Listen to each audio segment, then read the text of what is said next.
안녕하세요. 미스터리 수사국입니다. 아버지는 침실에서 백골이 되었고 30일 뒤 딸은 거실에서 쓰러진 채 발견되었습니다. 2025년 10월 싱가포르 한 70세 노부인이 집안에서 강한 부패된 냄새를 맡았습니다. 그녀는 악취의 근원을 찾기 위해 집안을 두리번거리다가 거실 바닥에 어두운 붉은색의 끈적한 액체가 고여 있는 것을 보고 깜짝 놀랐습니다. 그녀는 급히 아들 정 씨에게 신고하라고 했습니다. 경찰은 이 액체가 천장에서 스며 내려온 것이라는 사실을 확인하고 곧장 위층으로 올라가 조사에 나섰습니다. 문을 강제로 열고 들어간 그들이 마주한 것은 참혹한 광경이었습니다. 침실 안에는 한 노인이 이미 백골로 변해 있었고 거실에는 한 여성이 쓰러져 있었는데 시신에서 흘러나온 액체가 바닥을 뚫고 아래층까지 스며든 상태였습니다.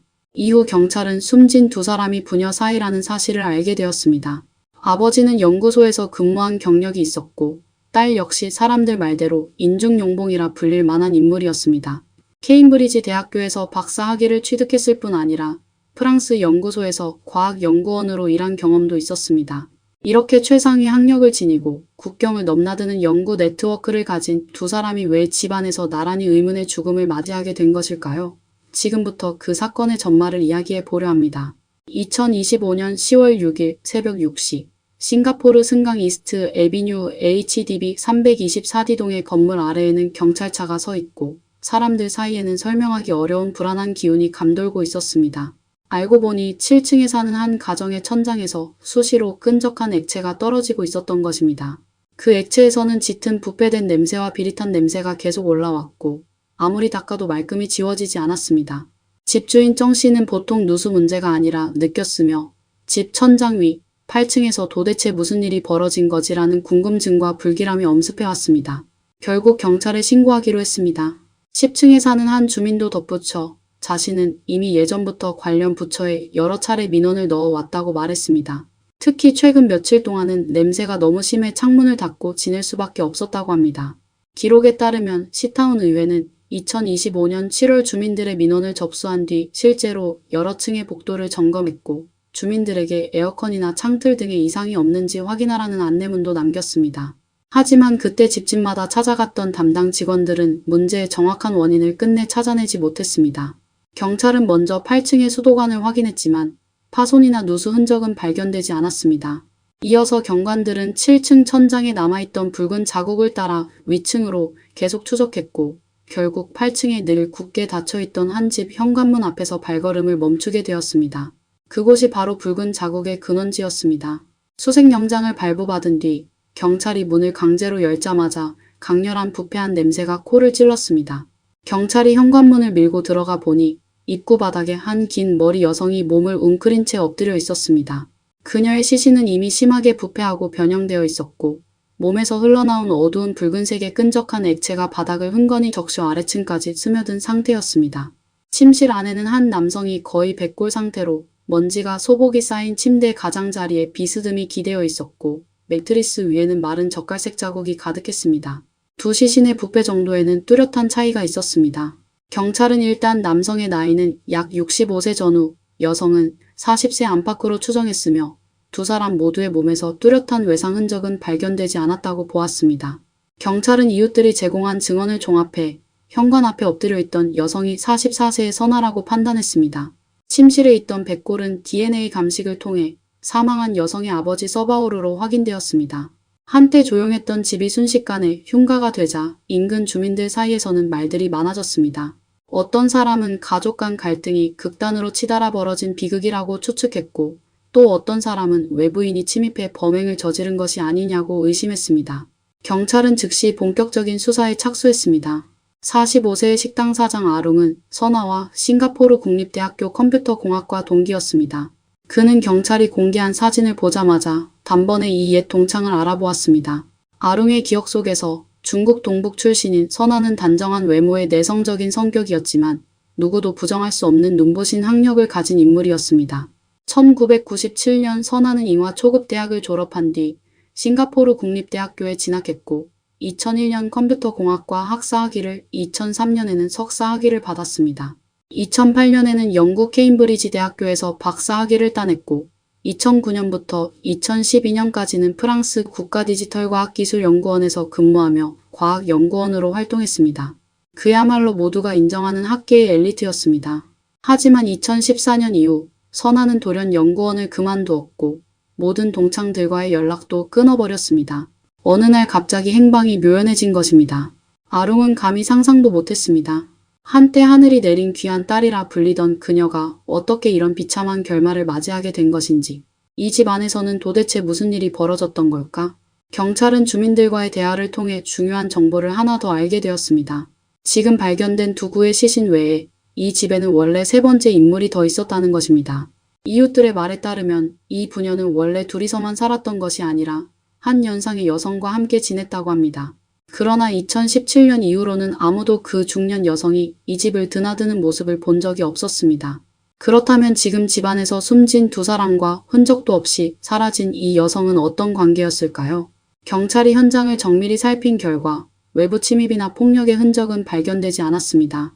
문과 창문은 멀쩡했고 집안의 물건들도 어지럽혀지거나 파손된 흔적이 없었습니다. 주변 사람들 역시 그 집에서 다툼 소리나 싸우는 소리를 들어본 적이 없다고 진술했습니다. 이에 따라 경찰은 일단 타살 가능성은 낮다고 보고 있습니다. 하지만 이 사건에는 여전히 이해하기 힘든 점이 너무 많았습니다. 가장 먼저 눈에 띄는 것은 두 사람의 시신 부패 정도가 너무 다르다는 점입니다. 선아의 시신은 이미 굳어 변형되긴 했지만 전체적인 윤곽은 아직 또렷이 남아있었고 몸에도 두드러진 외상은 보이지 않았습니다. 반면 그녀의 아버지 서바오르는 거의 백골에 가까운 상태였습니다. 경찰이 주변을 탐문한 결과 9층에 사는 한 주민은 2025년 7월 초쯤부터 어렴풋이 이상한 냄새를 맡기 시작했다고 말했습니다. 그는 일부러 8층까지 내려와 복도를 둘러봤지만 그 집 문 앞에서는 아무 냄새도 나지 않았다고 합니다. 법의관의 1차 소견에 따르면 서바오르는 적어도 6월 말에서 7월 초 사이에 이미 사망한 것으로 추정됩니다. 선아의 시신 상태를 종합해 볼 때 두 사람의 사망 시점은 약 한 달 정도 차이가 나며 선아는 8월경에 숨진 것으로 보입니다. 이는 굳게 닫힌 이 집 안에서 선아가 한 달 가까운 시간 동안 점점 썩어가다 백골이 되어가는 아버지의 시신과 마주한 채 지냈다는 뜻이기도 합니다. 그 한 달 동안 선아는 무엇을 하며 지냈을까요? 아무도 알지 못합니다. 무엇보다도 왜 그녀는 스스로 문을 걸어 잠그고 밖으로 나가 도움을 청하지 않았을까요? 그리고 이웃들이 입을 모아 말하는 사라진 중년 여성은 대체 누구일까요? 경찰은 싱가포르 토지관리국의 기록을 통해 부녀가 살던 집이 서바오르와 왕리리라는 여성의 공동명의로 되어 있다는 사실을 확인했습니다. 친지들은 왕리리가 바로 선아의 어머니라고 증언했습니다. 이들이 제공한 단서를 따라가 보니 어머니 왕리리는 2016년에 암으로 세상을 떠났지만 사망 기록은 2017년 말에야 정식으로 등록된 것으로 드러났습니다.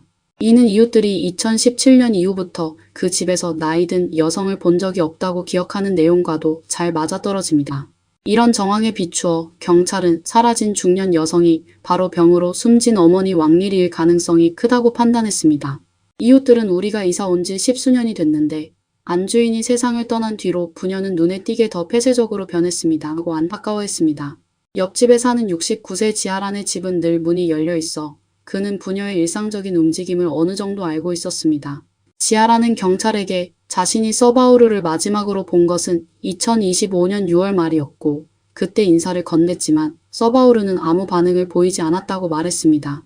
하지만 서바오르의 겉모습은 매우 건강해 보였기에 이렇게 갑자기 세상을 떠난 것이 도무지 믿기지 않는다고도 덧붙였습니다. 지아라는 또 선아가 중국인인데 그동안 한 번도 친척이나 지인이 그 집을 찾아오는 것을 본 적이 없다고 했습니다. 서바오르는 원래 사람을 대하는 태도가 매우 친절하고 상냥한 편이었지만 어느 순간부터 점점 말수가 줄고 이웃들과의 교류도 끊기기 시작했습니다.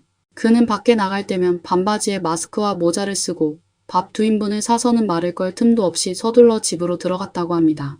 수사 과정에서 드러난 또 다른 사실은 부녀가 평소 외부와 거의 교류하지 않고 장을 보러 나가도 말 한마디 없이 서둘러 물건만 사서 돌아오는 등 생활이 매우 폐쇄적이었음에도 경제 사정만큼은 꽤 안정적이었다는 점입니다. 경찰이 전기수도 회사, 은행 그리고 주택개발청 기록을 확인한 결과 이 집의 공과금과 관리비, 주택대출금은 매달 정해진 날짜에 빠짐없이 납부되고 있었고 연체 기록도 없었습니다. 집 안에서도 생활비가 부족해 보일 만한 흔적은 발견되지 않았습니다. 적어도 돈이 없어 극단적인 선택을 할 수밖에 없었던 상황은 아니었던 것으로 보입니다. 수사가 교착 상태에 빠져 있던 바로 그때 이유토 여사가 문득 떠오르는 것이 있다며 입을 열었습니다. 그녀는 그 아가씨는 겉보기엔 아주 단정하고 예뻤지만 가끔 혼잣말을 하거나 갑자기 손을 휘두르며 몸짓을 하는 등 정신 상태가 조금 불안해 보일 때가 있었습니다. 하고 회상했습니다. 이 단서는 왜 선아가 아버지가 숨졌을 때도 밖으로 나가 도움을 구하지 않았는지에 대한 하나의 설명이 될 수 있었습니다. 집안의 딸이 정신질환을 앓고 있어 평소 거의 외출을 하지 못했고 아버지가 밖에 나가 음식을 포장해 와서 딸에게 먹였으며 딸은 스스로 생활을 꾸려갈 능력이 없었을 수도 있다는 것입니다. 그런 상황에서 아버지가 어떤 이유로 갑자기 세상을 떠나자 선아는 한 달 동안 아무런 도움도 받지 못한 채 굶어 죽었을 가능성이 있다는 추측이 나왔습니다. 하지만 이 모든 것은 어디까지나 가설일 뿐이고 정확한 사망 시점 또한 아직 명확히 규명되지 않았습니다. 법의학 감정 결과를 기다리는 동안 싱가포르 경찰은 이 사건을 이미 비자연사 사건으로 분류해 수사하고 있었고 공개적으로 시민들에게 중국에 있는 선아의 친척을 찾는 데 협조해 달라고 요청했습니다. 2025년 10월 7일 경찰은 언론을 통해 선아의 친인척이 연락을 취해 오기를 호소했습니다. 이틀 뒤 앞서 언급한 아룽을 비롯한 옛 동문들이 사진을 보고 곧바로 그녀를 알아보았습니다. 아룽은 누구보다 먼저 언론과 연락을 취한 제보자 중 한 명이었습니다. 그는 마지막으로 선아를 본 것이 수년 전 지하철에서였다고 회상했습니다. 그때 선아는 프랑스에서의 근무와 케임브리지에서의 연구 생활에 대해 들뜬 표정으로 이야기했다고 합니다. 학업과 커리어만 놓고 보면 선아의 삶은 순조로워 보였지만 아룽의 기억 속에서 선아는 대학 시절 내내 친구가 많지 않았고 가족 이야기도 거의 꺼내지 않는 편이었습니다. 중국에 있는 선아의 가족을 찾기 위해 아룽은 대학 동창단체 채팅방에 관련 소식을 올렸습니다. 그는 동기들을 통해 주싱가포르 중국 대사관의 사실관계를 문의했고 그 결과 선아의 호적이 중국 선양시 황구구에 있다는 사실을 알게 되었습니다.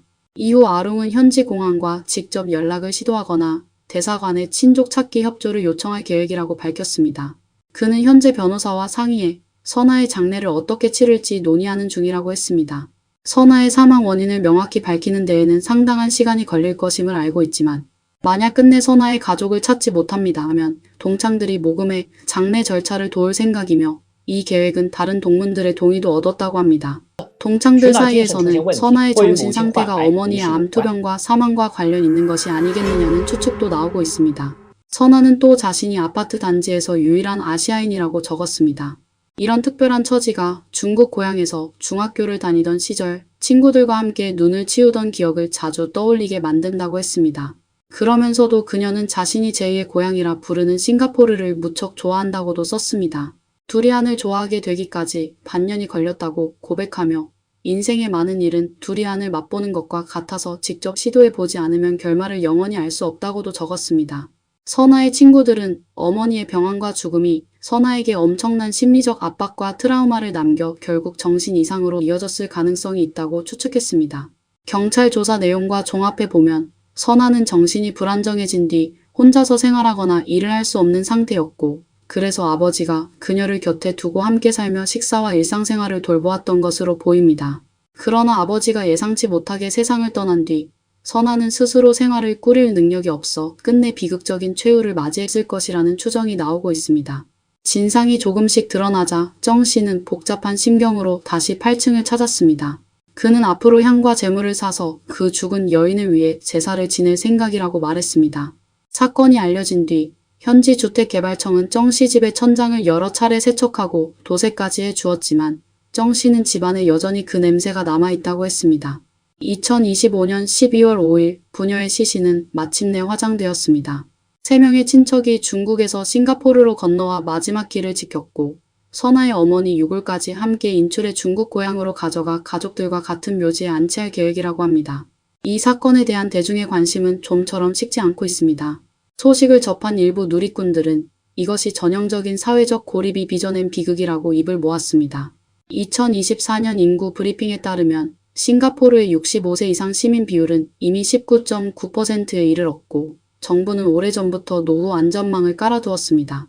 그런 만큼 이번 참사는 앞으로 더 많은 독거 노인이나 폐쇄적인 생활을 하는 이들이 외부의 관심을 받지 못한 채 비슷한 막다른 길로 내몰리는 것은 아닐지 우려를 낳고 있습니다. 또한 인터랙션 센터 산하의 관해러닝 사무소에서는 60세 이상 노인들에게 먼저 손을 내밀어 지원하고 HDB 공동주택에는 비상호출 시스템이 널리 갖춰져 있으며 커뮤니티 차원에서 정기 방문 서비스도 제공되고 있습니다. 그런데도 이렇게 잘 정비된 보호망이 왜 선화 부녀의 이상 징후를 제때 포착하지 못했고 왜 그들에게 도움의 손길을 내밀지 못했는지 많은 이들이 의문을 제기하고 있습니다. 의문이 계속 제기되자 지역 커뮤니티 자원봉사자들은 선아와 그의 아버지가 이런 복지를 제대로 누리지 못한 이유는 두 사람이 거의 커뮤니티 활동에 참여하지 않았고 집 문도 잘 열지 않았기 때문이라고 설명했습니다. 그들은 스스로 사회와의 단절을 선택한 가정의 이상 징후를 제때 알아차리기는 현실적으로 매우 어렵다고 털어놓았습니다. 한편 적지 않은 이들은 선아가 감당해야 했던 학업 부담 역시 그녀의 정신 이상을 초래한 요인 가운데 하나일 수 있다고 보고 있습니다. 선아의 경험을 바탕으로 분석해보면 많은 중국 유학생들이 해외에서 공부하고 일하는 과정에서 수많은 어려움에 직면합니다. 그들은 고향을 떠나 친척과 친구도 곁에 없고 문화 차이 탓에 현지 사회에 쉽게 녹아들지 못하며 여기에 최정상급 학문 분야의 치열한 경쟁 압력까지 더해지면서 쉽게 외롭고 무력감을 느끼게 된다는 것입니다. 케임브리지 대학교 박사 학위를 가지고 프랑스의 최상위 연구기관에서 일했던 선아는 그럼에도 나중에는 정신 이상이 의심되는 모습을 보이게 되었습니다. 말 그대로 천재와 광인은 한 끗 차이라는 말이 떠오르는 부분입니다. 또 일부 누리꾼들은 자신의 경험을 빗대어 선아의 정신 이상이 뇌진탕이나 그 밖의 뇌 손상과 연관이 있을 가능성을 제기했습니다. 적절한 시기에 전문적인 치료를 받지 못한 탓에 증상이 점점 악화되어 정신분열로 이어졌을 수 있다는 것입니다. 한편 고인들에 대한 존중 차원에서 싱가포르 경찰은 이 부녀의 정확한 사망 원인을 외부에 공개하지 않았습니다. 다만 우리의 일상 속에서 조금 더 따뜻한 인사와 관심이 오가기를 바랄 뿐입니다. 이웃끼리 주고받는 한마디 인사, 커뮤니티 안에서의 작은 관심이 외로운 절망 속에 놓인 이들에게 아주 작은 위로가 될 수 있고 그들로 하여금 누군가가 나를 보고 있다. 나를 신경 쓰고 있다. 나는 이 세상에서 혼자가 아니다라는 사실을 느끼게 해줄 수 있기 때문입니다. 오늘 이야기는 여기까지입니다. 다음 시간에 다시 뵙겠습니다. 안녕하세요. 미스터리 수사국입니다. 오늘은 한 여성의 충격적인 범죄 사건을 소개해 드리겠습니다. 사건의 주인공은 25세 인도 출신 여성 아누 싱입니다. 아누의 아버지 프로디움 싱과 어머니 수린더 싱은 모두 의사였습니다.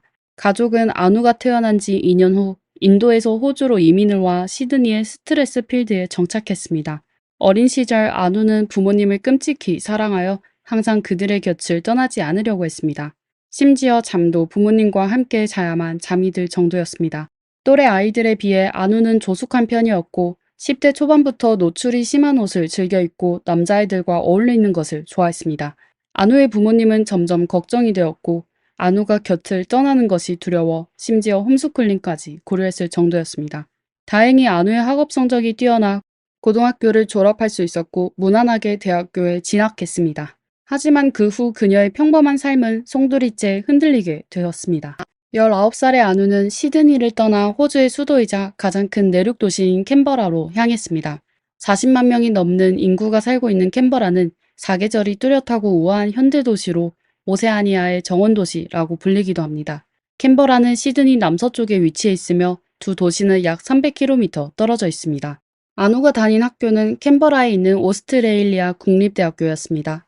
이 대학교는 호주에서 가장 권위 있는 공립종합연구대학교이자 유일한 공립대학교입니다.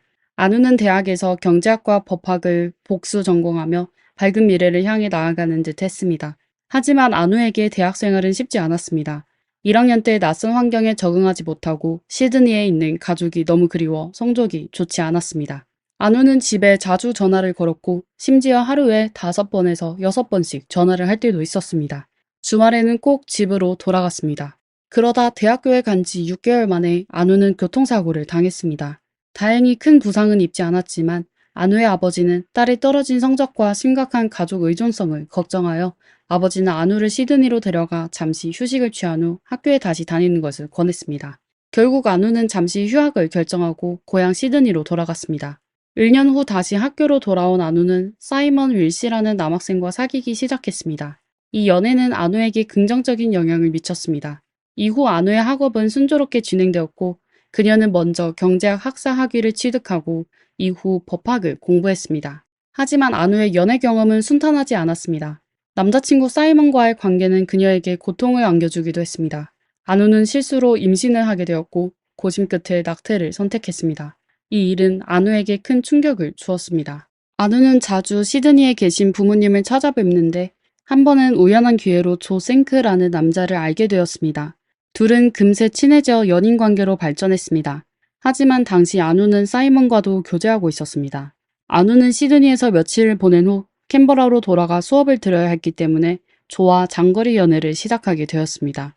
시간이 흘러 캔버라에 있는 안우의 남자친구 사이먼은 안우가 두 남자를 동시에 만나는 것을 알게 되었고 안우와 헤어지자고 했습니다. 안우는 큰 충격을 받았고 특히 사이먼이 그녀를 지능이 낮다고 말한 것에 크게 상처받아 했습니다. 두 사람이 헤어진 후 안우의 학업 성적은 급격히 하락하기 시작했습니다. 그녀는 자신의 외모와 체형에만 신경을 쓰며 처음에는 헬스장에서 운동하며 몇 시간씩 보냈습니다. 하지만 이후 고등학교 때부터 이미 약물을 복용했던 안우는 체형을 유지하기 위해 약물과 건강하지 않은 식습관을 갖게 되었습니다. 심지어 친구들에게 살이 찌는 것보다 차라리 죽는 게 낫다고 말하기도 했습니다. 이렇게 안우는 체중 조절에 집착하다 결국 거식증에 시달리게 되었습니다. 하지만 거식증은 안우의 다이어트를 멈추지 못했습니다. 안우는 종종 부모님 앞에서 처진 피부를 보여주며 그게 모두 지방이라고 주장했습니다. 그녀는 계속 자신이 뚱뚱하다고 고집했지만 사실 당시 그녀의 체중은 40kg에 불과했습니다. 안우는 여러 번 부모님에게 돈을 요구하여 지방 흡입 수술을 받으려고 했지만 나중에는 그 생각을 접었습니다. 안우가 사이먼과 헤어지고 힘들어할 때 조는 항상 그녀 곁을 지켜주었습니다. 조는 1971년 6월에 태어나 안우보다 1살 위였습니다. 그는 자신보다 4살 어린 남동생 안토니 생크가 있었고 어머니 마리아 생크와 아버지 니노 생크와 함께 살았습니다. 이탈리아 이민자인 네 식구는 뉴사우스 웨일즈주의 뉴캐슬에서 행복하게 살고 있었습니다. 뉴캐슬은 호주 동부 해안에 위치한 도시로 항구를 중심으로 건설되었으며 세계에서 가장 큰 석탄 수출 항구이기도 합니다. 이 도시의 남서쪽에는 안우가 살고 있는 캔버라가 위치해 있으며 두 도시는 500km 떨어져 있어 차로 5시간이 걸립니다. 조는 밝은 성격과 뛰어난 성적으로 학교에서 인기가 많았습니다. 운동을 좋아해서 학교 다닐 때 항상 스포츠 활동에 참여했죠. 조는 24살에 대학교를 졸업하고 토목공학 학위를 취득했습니다. 졸업 후 유럽으로 여행을 떠났고 2달 뒤 뉴캐슬로 돌아와 토목공학 회사에 취직하여 가족들과 행복하게 생활하였습니다. 그들 일가족은 매일 저녁 식사 시간에 식탁에 둘러앉아 각자의 일상을 나누며 따뜻한 시간을 보냈습니다. 하지만 안우가 나타난 후 모든 것이 바뀌었습니다. 조 가족의 저녁 식사 시간은 매일 오후 6시였는데 그들만의 소중한 시간은 안우에게 빼앗기게 되었습니다. 안우는 매일 저녁 조에게 전화를 걸어 1시간 넘게 통화했습니다. 이 때문에 가족들은 조와 함께 저녁 식사를 하는 기회를 놓치게 되었습니다. 조의 부모님은 이에 매우 불만을 느꼈습니다. 그들은 저녁 식사 시간에 가족들이 함께 이야기하는 것을 매우 중요하게 생각했기 때문이죠. 참다 못한 조의 부모님은 안우에게 통화 시간을 늦춰달라고 부탁하며 식사 후에는 얼마든지 조와 통화를 해도 좋다고 말했죠. 처음에 안우는 그들의 요구를 따랐지만 얼마 지나지 않아 다시 매일 저녁 식사 시간에 조에게 전화를 걸었습니다. 안우를 너무 사랑하는 조는 아무리 바쁜 일이 있어도 안우의 전화가 오면 모든 것을 멈추고 안우와의 통화에 집중했습니다. 잦은 통화뿐만 아니라 조는 주말이면 지친 몸으로 5시간씩 운전하여 뉴캐슬에서 500km 떨어진 캔버라로 향했습니다. 그는 캔버라에서 하루나 이틀을 보낸 후 다시 뉴캐슬로 돌아가 일을 계속했습니다.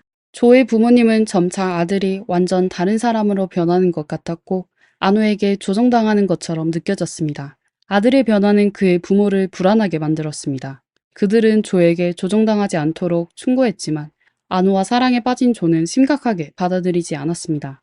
결국 두 사람은 만난 지 1년 만에 조는 캔버라로 이사를 가 안우와 같이 살기로 결정했습니다. 두 사람은 캔버라 외곽의 안틸 스트리트 79번지 아파트에서 살았습니다. 그곳은 주로 대학생들이 살고 있었고 안우의 학교에서 5km 정도 떨어져 있었습니다. 두 사람의 관계는 안정적이었지만 안우의 정신 상태는 점점 악화되었습니다. 그녀는 늘 자신의 몸에 이상이 있다고 생각했습니다. 안우는 다리가 아프고 열이 나고 심지어 온몸이 불편하다고 불평했습니다. 밤에는 방 안을 왔다 갔다 하며 때로는 울기도 했습니다. 이후 안우는 섭식장애, 불면증 등 여러 가지 문제를 겪었습니다. 그녀는 자신이 근육 위축증으로 숨지게 될 거라 생각했고 나중에는 만성피로 증후군에 걸렸다고 하면서 몸이 계속 뜨겁고 피부 아래에 무언가 기어다니는 것 같다고 말했습니다. 심지어 머리가 목에 붙어있지 않는 것처럼 느껴지기도 했습니다. 이에 안우의 아버지는 딸이 정신질환을 앓고 있을 가능성이 높으니 병원에 가라고 했지만 안우는 계속 자신이 정신질환을 앓고 있다는 걸 인정하지 않으려 했고 그냥 자신의 신체적 건강이 나쁘다고만 생각했습니다. 안우의 정신 상태는 갈수록 악화되고 감정 기복도 심해졌습니다. 그녀는 때로는 아주 즐거워하다가도 갑자기 우울해지거나 울음을 터뜨렸습니다. 안우는 자신의 상태에 절망감을 느껴 여러 의사들을 찾아갔고 정신과 의사도 만났습니다. 하지만 그녀는 의사들이 내린 정신질환을 앓고 있다는 진단을 받아들이지 않았습니다. 안우의 병은 호전될 수 없었고 그녀는 학교 수업에 자주 결석하기 시작했습니다. 설령 수업에 참석하더라도 항상 흐트러진 모습으로 나타났습니다. 항상 친구들에게 완벽하고 자랑스러운 이미지와는 다른 모습이었습니다. 안우는 심지어 스스로의 목숨을 끊겠다는 이야기까지 하기 시작했고 때때로 방 안에 틀어박혀 2주 동안이나 나오지 않기도 했습니다. 사실 안우의 부모님은 안우가 20대 초반부터 정신적으로 문제가 있다는 것을 알았습니다. 하지만 안우는 자신의 병을 인정하려 하지 않았습니다. 그들은 캔버라의 정신건강위기 대응팀과 같은 전문가들을 찾아가 딸을 도우려고 했지만 안우는 검사를 거부하여 그들은 그녀를 도울 수 없었습니다. 안우의 정신 상태는 계속 악화되었는데 이에 자신이 에이즈에 걸렸다고 생각하기 시작했습니다. 그리고 남자친구 조는 에이즈에 걸리지 않아 안우는 이것이 불공평하다고 생각하며 조의 칫솔에 자신의 체액을 떨어뜨려 조도 감염시키려고 했습니다.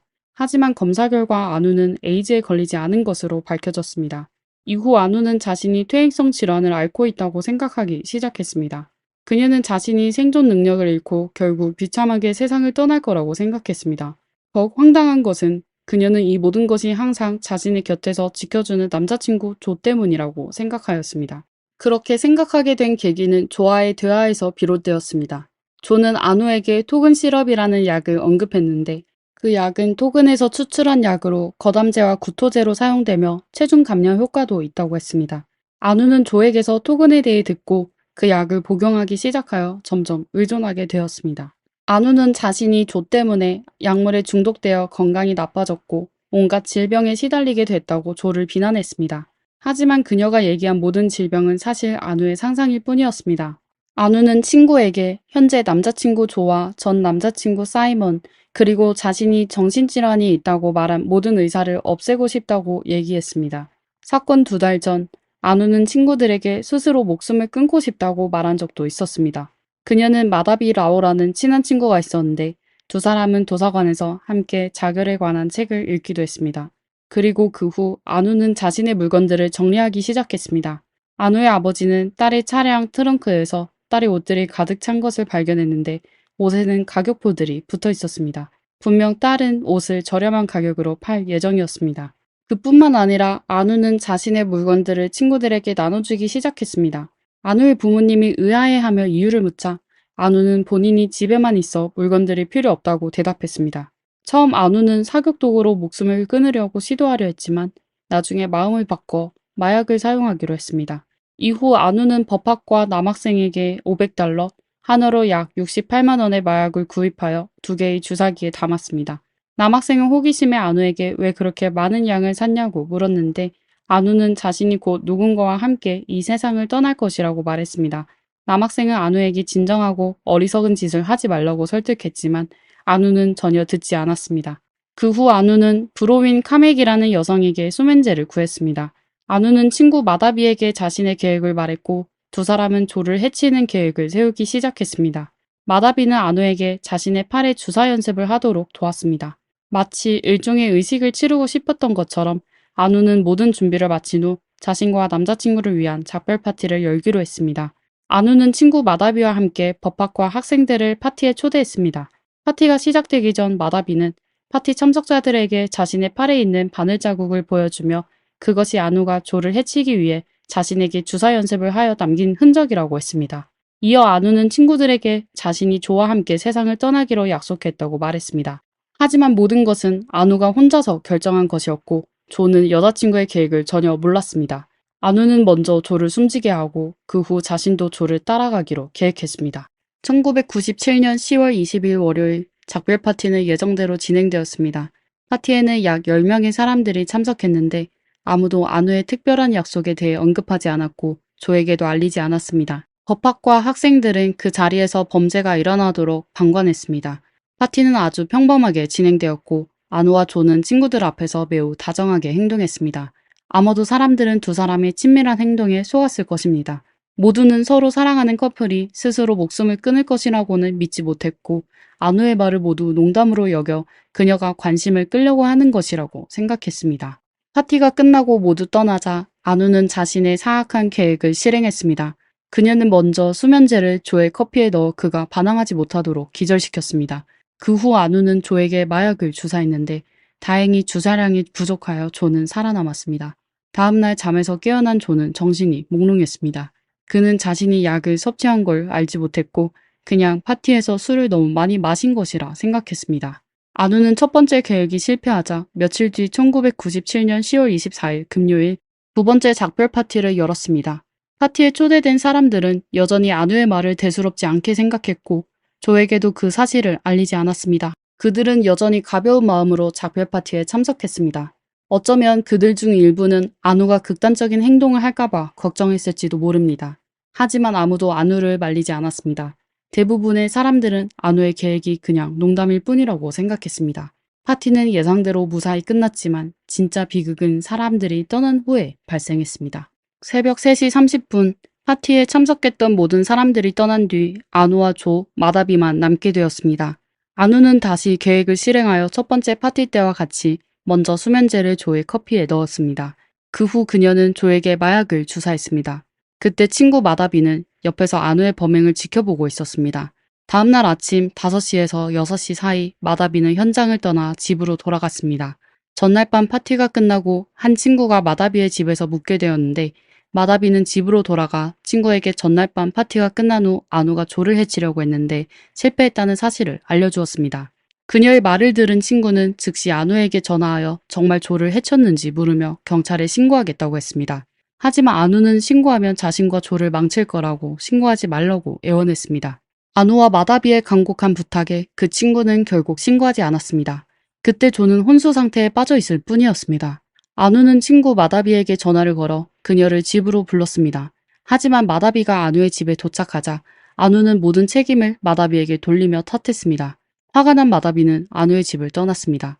그런데 하루가 지나도록 조가 살아있어 안우는 다시 차를 몰고 마다비를 집으로 데려왔습니다. 조는 입술이 파랗게 질려 침대에 누워 있었지만 숨은 쉬고 있었습니다. 안우와 마다비는 돈을 찾으러 외출을 한 후 집으로 돌아왔습니다. 마다비가 안우의 집을 떠난 후 안우는 다시 조에게 마약을 주사시켰고 혼수 상태에 빠진 조를 누워서 지켜보기만 했습니다. 그러다 점심때쯤 안우는 본인에게 수면제를 제공한 브루윈에게 전화를 걸어 수면제를 과다 복용하게 되면 어떻게 해야 하는지 물었습니다. 안우의 범행을 눈치챈 브루윈은 그녀가 미쳤다고 생각하며 안우에게 빨리 구급차를 부르라고 했지만 안우는 안 돼. 그는 이 사실을 모르고 있어. 화낼 거야. 라고 대답했습니다. 안우는 누가 수면제를 과다 복용했는지 말하지 않았지만 브로위는 안우의 남자친구 조일 거라고 짐작했습니다. 브로위는 조의 상태를 물어본 후 빨리 조에게 인공호흡을 하라고 했습니다.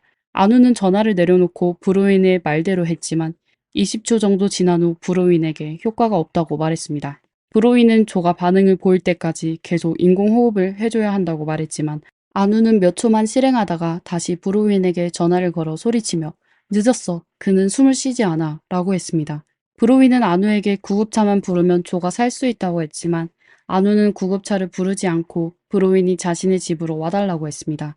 브로윈은 안우의 상황을 알고 있었고 어떻게 해야 할지도 알고 있다고 생각했기 때문입니다. 브로윈은 조가 자신이 현장에 도착할 때까지 버틸 수 없을 거라고 말하자 안우는 마음을 바꿔 브로윈이 올 필요는 없고 그냥 대신 구급차를 불러달라고 했습니다. 브로윈은 안우의 주소를 물었지만 안우는 계속 답하지 않았습니다. 할 수 없이 브로윈은 안우에게 직접 구급차를 부르라고 하고 전화를 끊었습니다.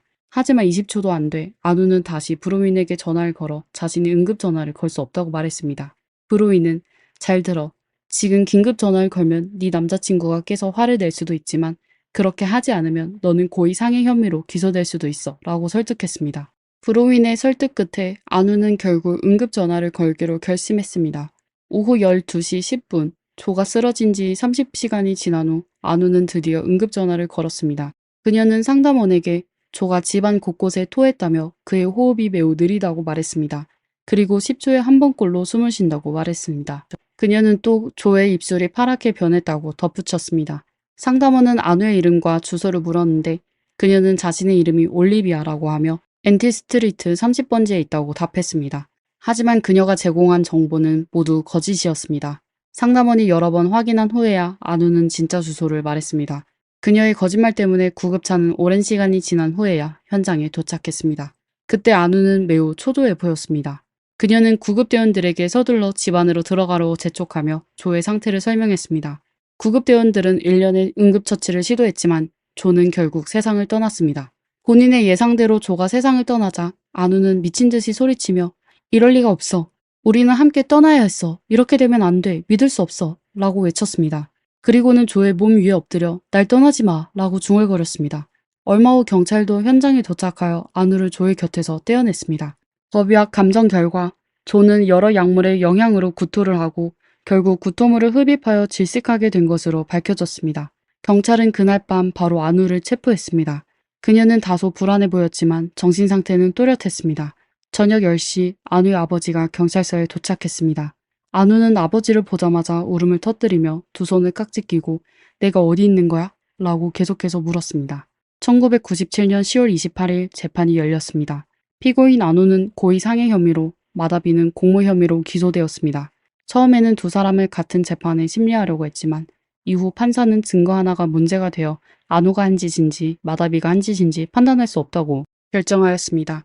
그 후 법원은 두 사람을 따로 재판하게 되었습니다. 재판 과정에서 안우의 변호팀은 안우가 범행 당시 정신질환을 앓고 있다며 몇 가지 증거들을 제시했습니다. 한 정신과 전문의는 안우가 자기애적 인격장애를 앓고 있다고 진술했습니다. 하지만 검찰은 이에 반박하며 안우가 친구들과 스스로 목숨을 끊는 방법에 대해 논의했고 치명적인 약물 복용량을 확인한 적이 있다는 증거를 제시했습니다. 검찰은 안우가 그날 밤 범행을 저지를 때 이성적이었으며 그녀의 목표는 단지 조의 목숨을 끊는 것이었다고 주장했습니다. 1999년 6월 판사는 안우가 정신질환을 앓고 있다고 판결했습니다. 그 후 법원은 안우가 과실치사죄로 유죄 판결을 내렸으며 안우에게 10년의 징역형과 4년간 가석방 금지형을 선고했습니다. 피고인 마다비는 무죄로 석방되었습니다. 판결이 내려진 후 안우가 이전에 구금된 몇 년을 포함하면 실제 형기는 4년밖에 남지 않았습니다. 판결이 나온 2년 후 안우는 29세의 나이로 가석방되었습니다. 복역 기간 동안 안우는 시드니 대학교에서 범죄학 석사학위를 취득했습니다. 출소 후 그녀는 시드니 대학교 법학부에 입학하여 법학 박사학위를 받았습니다. 안우의 박사 논문은 여성 범죄와 그 배경 원인 분석에 관한 것이었습니다. 오늘날 안우는 자유롭게 살고 있지만 불쌍한 조는 세상을 떠난 지 오래되었습니다. 안우는 출소한 후 조의 부모님에게 용서를 구했지만 자신이 왜 조를 해쳤는지에 대해서는 아무런 이유가 없었다고 대답했습니다. 안우의 사건은 이후 소설과 영화로 제작되어 그녀는 다시 세간의 주목을 받게 되었고 외출할 때마다 다른 사람들이 알아볼까봐 걱정했습니다. 여러분은 판사가 안우에 대한 판결이 합당했다고 생각하십니까? 댓글로 여러분의 생각을 남겨주세요. 이번 영상은 여기까지입니다. 영상이 마음에 드셨다면 좋아요와 구독 버튼을 눌러주세요. 이상 미스터리 수사국이었습니다. 감사합니다. 안녕하세요. 미스터리 수사국입니다. 오늘 사건의 주인공은 감금되었다가 8년 반 만에 탈출에 성공했습니다. 놀랍게도 탈출 후 그녀는 자신을 감금했던 사람을 용서했습니다. 경찰은 사건에 많은 의문점을 발견했고 세상에는 온갖 음모론이 난무했습니다. 그녀에게 도대체 무슨 일이 있었던 걸까요? 함께 나타샤 캄푸시의 이야기 속으로 들어가 보겠습니다. 1988년 2월 17일 나타샤 캄푸시는 오스트리아 비엔나에서 태어났습니다. 어머니 브리기타 시르니와 아버지 루드비 코우는 사이가 좋지 않아 나타샤가 어릴 때부터 별거했습니다. 부모는 번갈아가며 나타샤를 돌봤지만 둘 다 쉽게 화를 내는 성격이었고 화가 나면 나타샤를 욕하거나 때리기도 했습니다. 게다가 나타샤가 살던 동네 환경도 좋지 않았습니다. 부모 모두 비엔나 정부에서 건설한 저렴한 공공임대주택 지역에 살고 있었고 이웃들은 심상치 않았습니다. 집 근처에는 술에 취해 떠드는 사람이나 욕설을 퍼붓는 사람들을 흔히 볼 수 있었습니다. 이러한 힘든 환경 속에서 나타샤는 항상 억압된 삶을 살았고 심지어 자신의 목숨을 끊기까지 생각할 정도로 힘겨워했습니다. 1998년 3월 2일 나타샤는 처음으로 혼자 등교하게 되었습니다. 항상 어머니 브리기타가 데려다 주었지만 이제 10살이 된 나타샤는 마침내 혼자 학교에 갈 수 있었습니다. 하지만 바로 그날 예상치 못한 사건이 발생했습니다. 그날 아침 나타샤는 책가방을 메고 집에서 학교로 걸어가고 있었습니다. 집에서 학교까지는 약 2km 거리로 걸어서 20분 정도 걸렸습니다. 나타샤는 10분 정도 걸었을 때 앞쪽에 하얀색 밴 앞에 한 남자가 서 있는 것을 보았는데 마치 누군가를 기다리는 것 같았습니다. 남자는 계속 나타샤를 응시하고 있었고 겁을 먹게 된 나타샤는 무서워서 그 남자를 피해 길을 건너려고 했지만 두려운 모습을 들키지 않으려고 애써 아무렇지 않게 곧장 걸어갔습니다. 나타샤와 남자 사이의 거리는 점점 가까워졌습니다. 그러다 나타샤가 남자 옆을 지나려는 순간 남자가 나타샤를 붙잡아 옆에 있던 밴 안으로 밀어 넣었습니다. 나타샤는 무의식적으로 소리를 지르려고 했지만 남자는 곧바로 그녀를 제압하고 큰 소리 지르지 마. 움직이지도 마. 내 말만 들으면 해치지 않을 거야. 라고 험악하게 말했습니다. 나타샤는 너무 놀라 말도 할 수 없어 그녀는 남자의 지시대로 차 안에 가만히 앉아있을 수밖에 없었습니다. 남자는 하얀색 밴을 운전하여 도로를 질주했습니다. 나타샤는 차창 밖으로 숲길, 전봇대, 스쳐 지나가는 집들을 보았지만 어디로 가는지는 알 수 없었습니다. 약 30분쯤 지났을까 차는 어느 차고로 들어가 멈춰 섰습니다.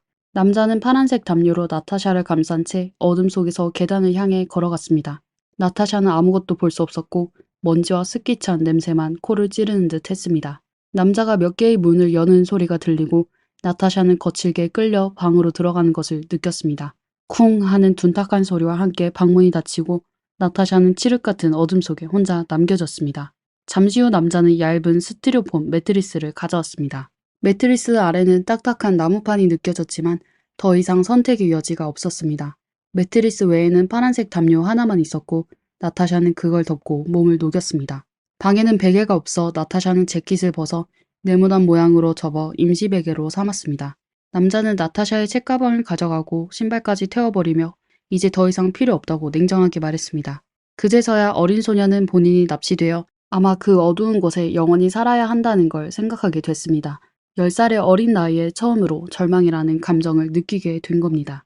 3월 2일 나타샤가 혼자 학교에 가던 날 오후 학교 시간이 훨씬 넘었는데도 나타샤가 집으로 돌아오지 않아 그녀의 어머니는 학교로 전화하여 딸을 찾았습니다.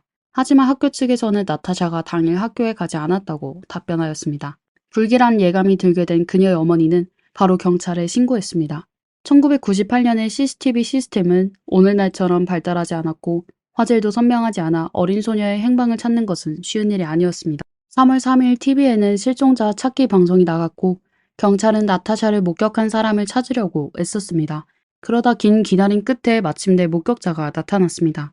한 소녀는 나타샤의 집에서 학교로 가는 길의 중간 지점쯤 되는 원형교차로에서 오전 7시 20분경 빨간색 재킷을 입은 나타샤가 2명의 남자에게 끌려가는 것을 보았다고 했습니다. 그들은 도로 오른쪽에 세워진 하얀색 밴에 나타샤를 강제로 태웠습니다. 이 정보 외에는 경찰은 아무것도 얻지 못했습니다. 하얀색 밴은 당시 경찰이 가지고 있는 유일한 단서였습니다. 경찰은 대대적인 수사를 펼쳐 범인을 찾기 위해 하얀색 밴 소유주 1,520명과 사건과 관련이 있을 가능성이 있는 650명을 조사했지만 아무런 단서도 찾지 못했습니다. 나타샤는 세상에서 사라졌고 그 후로 아무런 소식도 없었습니다. 경찰은 납치범이 몸값을 요구할 가능성이 높다고 판단하여 나타샤의 어머니 브리기타의 전화번호를 공개했습니다. 하지만 브리기타의 전화번호가 공개된 후 자신이 나타샤를 납치했다는 전화가 빗발쳤지만 모두 사람들의 장난 전화였습니다. 그러다 4년의 세월이 흘러 2002년 7월 18일에 한 사립탐정이 기자회견을 열어 충격적인 주장을 펼쳤습니다. 그는 경찰의 수사가 모두 헛수고라고 주장하며 진짜 범인은 바로 나타샤의 어머니 브리기타라고 폭탄 선언을 했습니다. 그는 브리기타가 사업가와 불륜관계를 맺었고 두 사람은 함께 도망치려고 했다고 주장했습니다. 나타샤는 두 사람의 관계에 방해가 되었고 브리기타와 사업가는 나타샤를 살해하여 연못에 묻었다는 것입니다. 그는 경찰에게 자신이 말하는 연못에서 시체를 찾으라고 요구했고 그의 주장은 당시 큰 파장을 일으켰습니다. 여론의 압박으로 경찰은 결국 연못에서 시체를 찾기로 했지만 결과는 예상대로 아무것도 찾지 못했습니다.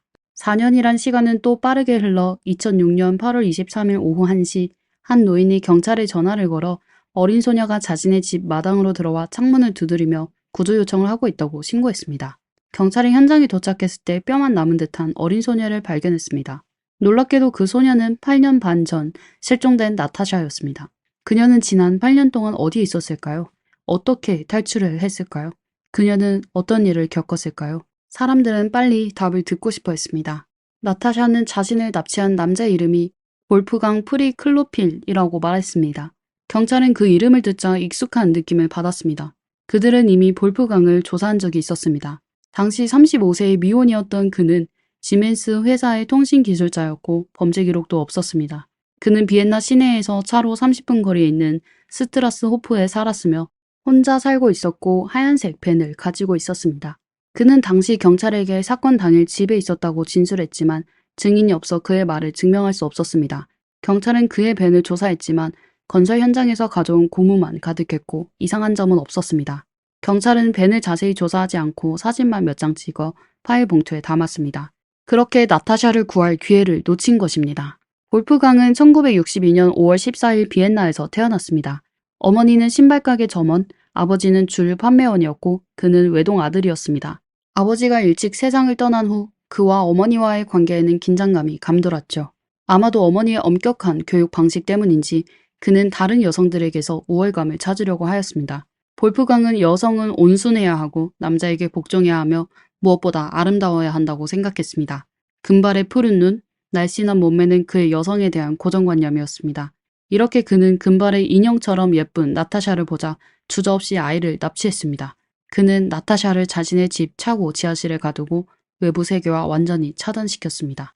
당시 가족과 경찰이 나타샤를 애타게 찾고 있을 때 지하에 갇힌 나타샤는 아무것도 몰랐습니다. 얼마나 오랫동안 갇혀 있었는지, 언제 집으로 돌아갈 수 있을지 알 수 없었습니다. 그녀는 매일 볼프강과 힘겨운 싸움을 벌였고 그의 냉정하고 변덕스러운 태도를 견뎌내야 했으며 또 그의 눈치를 살피며 탈출할 기회를 엿보았습니다. 처음에는 방에 갇혀 볼프강이 매일 물과 음식을 가져다 주길 기다렸지만 나중에는 볼프강이 지하실에 통신장치를 설치하여 나타샤는 필요한 물건이 있을 때 볼프강에게 연락할 수 있었습니다. 하지만 이것은 볼프강의 자비심 때문이 아니었습니다. 나타샤가 아무리 무엇이 필요하다고 말하더라도 볼프강은 쉽게 들어주지 않았습니다. 그는 나타샤를 완전히 자신의 손아귀에 쥐고 싶어 했습니다. 또 나타샤에게 무엇을 주든지 받아들이라고 강요했고 자신을 신이라고 생각하며 절대적인 권력을 실시하며 나타샤를 자신의 노예로 여겼습니다. 나타샤의 탈출을 막기 위해 볼프강은 그녀를 매우 은밀한 비밀 공간에 가두었습니다. 이 비밀 공간에 들어가려면 여러 장애물을 통과해야 했습니다. 먼저 차고 바닥에 있는 매우 은밀한 비밀문을 찾아야 합니다. 비밀문을 열면 계단이 나오고 계단을 내려가면 장롱과 타이어가 보입니다. 장롱과 타이어를 치우면 뒤에 70cm 높이의 작은 문이 숨겨져 있습니다.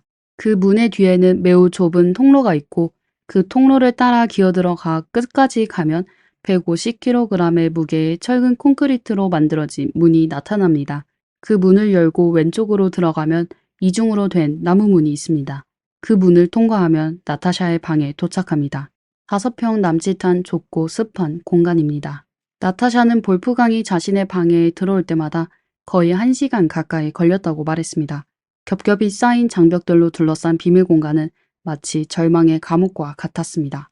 만약 볼프강이 먼 여행을 떠나거나 극단적인 상황으로 세상을 떠난다면 나타샤는 5평 남짓한 공간에 영원히 갇히게 될 것입니다.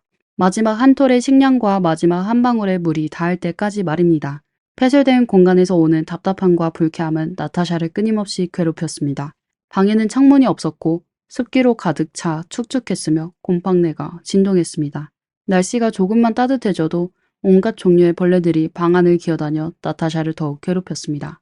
볼프강은 방에 환풍기를 설치했지만 품질이 좋지 않아 소음이 컸고 오래 돌리며 열이 발생했습니다.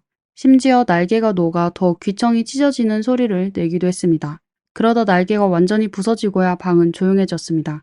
하지만 자유를 잃고 열악한 환경을 견뎌내는 것은 나타샤의 악몽 시작에 불과했습니다. 볼프강은 나타샤를 지하실에 잠시 가둔 후 그녀가 도망칠 용기가 없다고 판단한 후 자신만의 노예 훈련 계획을 시작했습니다. 그는 방의 창문을 모두 닫고 커튼을 치고 나타샤를 위층으로 데려가 자신의 방을 청소하고 밥을 짓고 설거지를 시켰습니다. 나타샤의 지문과 머리카락이 방에 남아 발각될까봐 볼프강은 나타샤가 만진 곳을 반복해서 닦았습니다. 그리고 나타샤에게 비닐봉지로 머리카락을 꽉 싸매라고 요구했습니다. 하지만 비닐봉지가 너무 꽉 조여 불편했던 나타샤는 볼프강에게 가위를 달라고 해서 머리카락을 전부 짧게 잘랐습니다. 하지만 볼프강은 여전히 만족하지 못하고 나타샤의 머리카락을 모두 밀어버렸습니다. 때론 볼프강의 괴롭힘을 견디지 못한 나타샤는 창문으로 뛰어나가 큰 소리로 도움을 요청하려고 했습니다. 하지만 그렇게만 하면 볼프강은 나타샤의 목을 조르고 심하게 때리며 그녀가 애걸복걸 할 때까지 폭력을 행사하였습니다. 그는 나타샤가 우는 것도 허락하지 않았습니다. 한 번은 나타샤가 참지 못하고 볼프강 앞에서 울음을 터뜨렸는데 그러자 그는 나타샤의 목을 조르고 욕실로 끌고 가 머리를 물속에 담갔습니다. 그러면 나타샤의 눈물은 더 이상 흐르지 않을 것으로 생각했습니다. 만약 나타샤가 저항하는 태도를 보이면 볼프강은 그녀를 쓸모없는 존재, 천한 존재라고 욕하며 절대 이곳에서 벗어날 수 없을 것이라 말했습니다. 볼프강은 폭력과 욕설뿐만 아니라 나타샤의 삶의 모든 면에서 그녀를 억압하고 깎아내렸습니다. 예를 들어 나타샤에게 음식을 줄 때 볼프강은 먼저 음식의 먹음직스러운 모습을 보여주고 나타샤 앞에서 아주 작은 조각만 잘라서 주며 나타샤가 실망스러워하는 모습을 즐기는 듯 했습니다. 나타샤는 매일 배고픔에 시달렸습니다.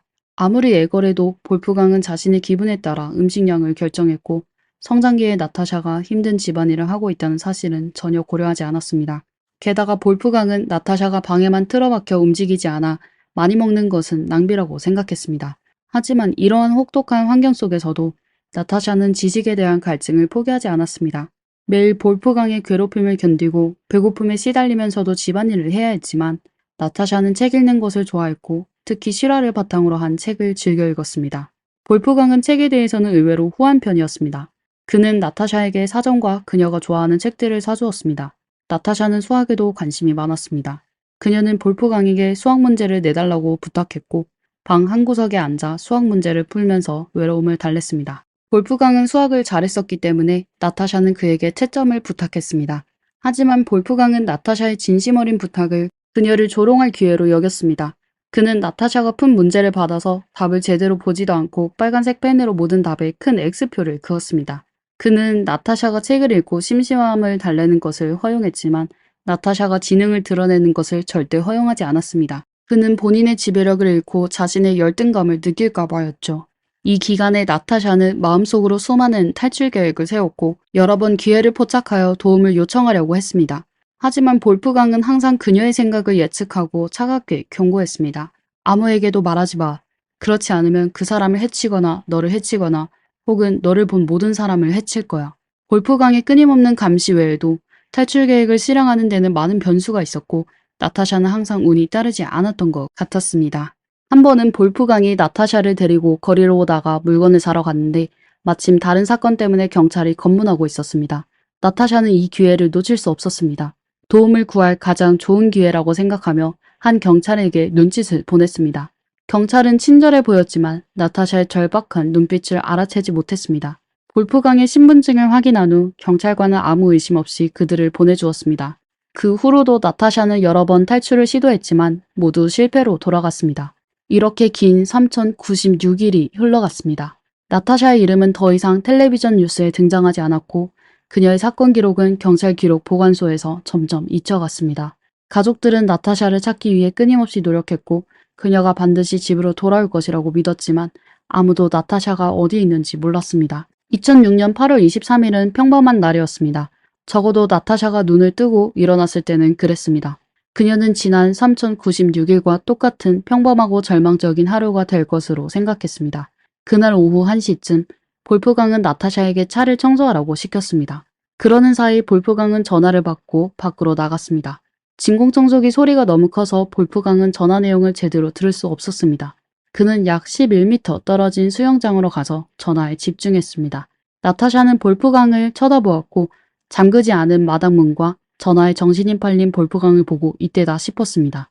망설일 틈도 없이 진공청소기를 내려놓고 청소기 소리에 가려진 채 평생 가장 빠른 속도로 문을 열고 뛰쳐나갔습니다. 그리고 옆집으로 달려가 도움을 요청하여 이번에 나타샤는 드디어 성공했습니다. 이웃이 경찰에 신고하자 경찰은 볼프강을 체포하려고 했습니다. 하지만 볼프강은 나타샤가 도망친 것을 알고 자신의 죄가 드러날 것을 직감하여 경찰이 도착하기 전에 차를 몰고 도망쳤습니다. 나중에 사람들은 그가 기차레일 위에 누워 목숨을 포기한 것을 발견했습니다. 전국을 뒤흔들었던 납치 사건은 볼프강이 숨진 것으로 허무하게 막을 내렸습니다. 나타샤가 구출된 후 언론은 그녀를 끊임없이 인터뷰하며 몹쓸 짓을 당했는지 볼프강이 그녀의 음란한 영상을 찍었는지 질문했습니다. 하지만 나타샤는 모든 질문에 단호하게 부인했고 다른 사적인 질문에도 답변을 거부했습니다. 그녀는 대중의 호기심을 충족시키기 위해 힘겹게 얻은 자유를 희생하고 싶지 않았습니다. 또한 자신을 피해자로만 바라보는 시선도 원치 않았습니다. 볼프강이 가한 상처는 이미 아주 고통스러웠고 그녀는 사람들의 이상한 시선으로 또 다른 상처를 받고 싶지 않았습니다. 2010년 9월 나타샤는 자신이 겪은 이야기를 담은 책 3096일을 출판했습니다.